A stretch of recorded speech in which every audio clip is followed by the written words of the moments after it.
और देख लेते हैं कि यहाँ पर क्या निकल कर आएगा चीनी सेक्टर के लिए, क्योंकि कैबिनेट की बैठक आज होने वाली है और नियंत्रण खत्म करने का प्रस्ताव पर चर्चा होती हुई वहां देखने को मिलेगी। सीएनबीसी आवाज को एक्सक्लूसिव जानकारी मिली है कि सरकार चीनी सेक्टर को कुछ हद तक नियंत्रण मुक्त कर सकती है, यानी कि कुछ हद तक डिकंट्रोल करने की तैयारी में है सरकार। मौजूदा नियमों के मुताबिक मिलों को अपने उत्पादन का 10% हिस्सा सरकार को पीडीएस के लिए मार्केट रेट से कम पर देना पड़ता है। दूसरी ओर बड़ी रिस्ट्रिक्शन है फ्री सेल कोटा। इनफैक्ट किस तरह की स्थिति यहां से उभर कर आएगी, अगर वो पूरी तरह से डीकंट्रोल आता है या फिर पार्शियल डीकंट्रोल आता है, इस पर एक चेक लेंगे। सीएनबीसी आवाज की कमोडिटीज एडिटर मनीषा गुप्ता हमारे साथ मौजूद है और महाराष्ट्र शुगर फेडरेशन के एमडी प्रकाश नायक नवरे। प्रकाश जी, स्वागत है आपका। यहाँ पर ऑफकोर्स सभी की नजरें होंगी कि फाइनली क्या निकल कर आता है उस कैबिनेट की बैठक से, लेकिन पार्शियल डीकंट्रोल का फिलहाल की उम्मीद की जा रही है। आप क्या एक्सपेक्ट करेंगे, क्या कहा जा सकता है? नहीं, जहां तक डीकंट्रोल का सवाल है, ये सच है कि हम लोग भी काफी दिनों से इंतजार कर रहे हैं कि इसकी कुछ अनाउंसमेंट हो जाए। और अगर आज के कैबिनेट में ये डिस्कशन हो जाता है तो मेरे ख्याल से दो चीजों में इसका असर पड़ेगा। एक तो लेवी जो हम 10% कम भाव में देते हैं, कम दाम में गवर्नमेंट को, वो बंद हो जाएगी। तो उसमें काफी हमें राहत मिल सकती है, क्योंकि उसमें स्टेट गवर्नमेंट आगे आके हमारे टेंडर में पार्टिसिपेट करके हमारे टेंडर प्राइस से वो खरीदेगी, जहां तक लेवी का सवाल है। और दूसरी बात है जो रिलीज मैकेनिज्म, जो हर महीने आता है कि हर मिल कितनी चीनी बाजार में ला सकता है, उसके बारे में कुछ अच्छा डिसीजन आने की गुंजाइश है।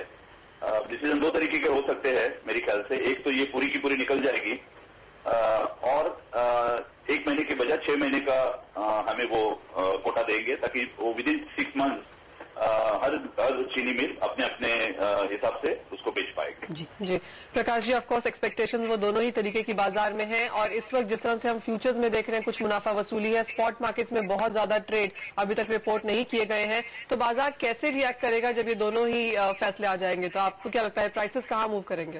देखो, इसके पहले जब ये ऐसी बात हुई थी, जब डीकंट्रोल हुआ था, तो इमीडिएट इफेक्ट यह आया था कि बाजार ने झटका दिया था, बाजार गिर गया था। लेकिन आस्ते आस्ते सुधर भी जाता है। तो यह आज की तारीख में मुझे लगता है कि बाजार 100-150 रुपए प्रति क्विंटल से गिर जाएगा। लेकिन वो गिरावट जो है वो 15-20 दिन, महीने से ज्यादा नहीं रहेगी, क्योंकि fundamentals are strongly in favour of bullish. और वो सारा ख्याल में रखते हुए ये जो गिरावट आएगी वो कम पीरियड के लिए आएगी, बाद में मार्केट फिर अपने लेवल पे आ जाएगा। जी, एक बार जब ये दोनों ही चीजें यहाँ से निकल जाती हैं, आपको लगता है मिलों के पास फिर ज्यादा अथॉरिटी होगी, वो ज्यादा बेहतर तरीके से अपने प्राइसेस के हिसाब से बिकवाली कर पाएंगे?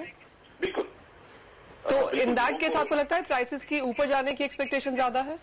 नहीं, इमीडिएट तो भाव नीचे आएंगे और फिर एक पीरियड जो 15 दिन का, महीने का है, उसके बाद फिर आस्ते आस्ते भाव अपने लेवल पे आके डिमांड सप्लाई के रेशियो में एक जगह बैलेंस हो जाएगी। प्रकाश जी, क्या आप एक्सपेक्ट करें अगर यहाँ पर वो प्रस्ताव आता है रिकंट्रोल करने का, वो पास होता है, कि वो इमीडिएट इफेक्ट पर लागू होता हुआ दिखाई देगा, या फिर सरकार उसको थोड़ा बहुत स्टॉल करना चाहेंगी, कंसिडरिंग शुगर प्राइसेस एक हायर साइड पर है और वो इन्फ्लेशन को कर्टेल करने की पूरी कोशिश कर रहे हैं?